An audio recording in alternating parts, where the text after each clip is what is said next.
तो आज हम लोग पढ़ने वाले हैं यूरोप में राष्ट्रवाद। यूरोप एक महादेश है जहाँ पर कि कई सारे देश आते हैं, जिसमें कि इटली, जर्मनी, ऑस्ट्रिया, प्रसा, रूस, ब्रिटेन, पोलैंड, बोहेमिया आदि देश आते हैं।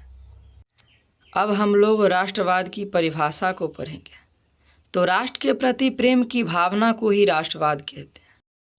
अगर दूसरे शब्दों में बोले तो राष्ट्रवाद एक ऐसी भावना है जो किसी भौगोलिक, सांस्कृतिक या सामाजिक परिवेश में रहने वाले लोगों के बीच एकता का वाहक बनती है। तो अब हम लोग पढ़ने वाले हैं यूरोप में राष्ट्रवाद के विकास में क्या क्या सहायक तत्व थे। तो इसमें पहला आता है पुनर्जागरण के फलस्वरूप उत्पन्न परिस्थितियाँ। दूसरा 1789 ईस्वी की फ्रांसीसी क्रांति के आदर्श। तीसरा नेपोलियन का सैन्य अभियान। चौथा मेटरनिख की प्रतिक्रियावादी नीति। फ्रांस में 1789 ईस्वी में एक क्रांति हुई थी। उस क्रांति के क्या क्या कारण थे इसके बारे में हम जानेंगे। तो इसके कारण में आता है समाज 3 वर्गों में विभाजित हुआ था। पहला पादरी, दूसरा कुलीन और तीसरा निम्न वर्ग। तीनों वर्गों के बीच काफ़ी असमानताएं थी। फ्रांस का जो राजा लुई 16वां था वह निरंकुश शासक था। वह जनता की भलाई नहीं करता था। फ्रांस के लोगों पर टैक्स का बोझ काफ़ी अधिक हो गया था, जिस कारण 1789 की क्रांति हुई। हम सब जानते हैं कि कोई भी क्रांति होती है तो उस क्रांति का कुछ परिणाम निकलता है। 1789 की क्रांति का भी एक परिणाम निकला। वह यह था कि लुई 16वां के राजशाही शासन का अंत हो गया। जनतंत्र की स्थापना हो गई। यूरोप के देशों में राष्ट्रवाद का प्रसार होने लगा और फ्रांस का नया राजा नेपोलियन बना। तो अब हम लोग नेपोलियन के बारे में जानेंगे कि नेपोलियन 1804 ईस्वी में फ्रांस का सम्राट बना। 1804 ईस्वी में ही उसने अपना कानून लागू किया, जिसे नेपोलियन संहिता के नाम से जाना जाता है।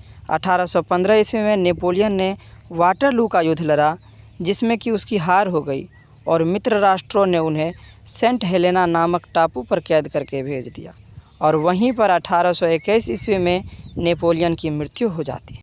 नेपोलियन की मृत्यु के बाद मेटरनिख का शासनकाल प्रारंभ हो गया, जो 1815 से लेकर 1848 ईस्वी तक चला।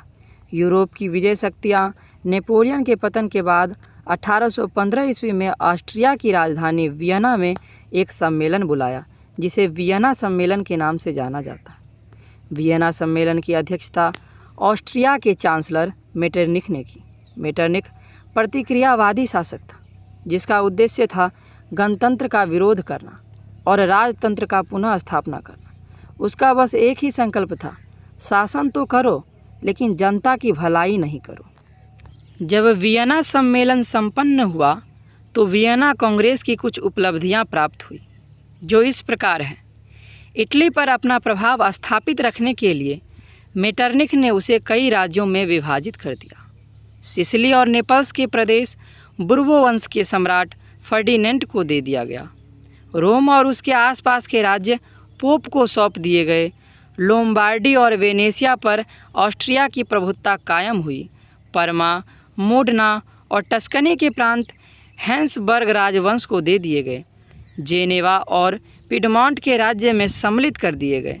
जर्मनी में 39 रियासत का संघ कायम रहा, जिस पर कि ऑस्ट्रिया का अधिकार स्थापित किया गया तथा हर संभव प्रयास किया गया कि राष्ट्रीयता की भावना नहीं जगे। तो आज हमने इस वीडियो में जाना कि यूरोप में राष्ट्रवाद क्या है, यूरोप का परिचय, यूरोप में राष्ट्रवाद के विकास में क्या क्या सहायक तत्व थे, यूरोप में जो राष्ट्रवाद हुआ उसके क्या क्या कारण थे, 1789 की फ्रांसीसी क्रांति के कारणों को जाने, 1789 की फ्रांसीसी क्रांति के क्या क्या परिणाम हुए ये जाने, और नेपोलियन युग के विषय में जाने, फिर मेटरनिख युग के विषय में जाने, और फिर वियना सम्मेलन जो हुआ उसके विषय में जाने। साथ ही वियना सम्मेलन की क्या क्या उपलब्धियां प्राप्त हुई इसके विषय में जानें।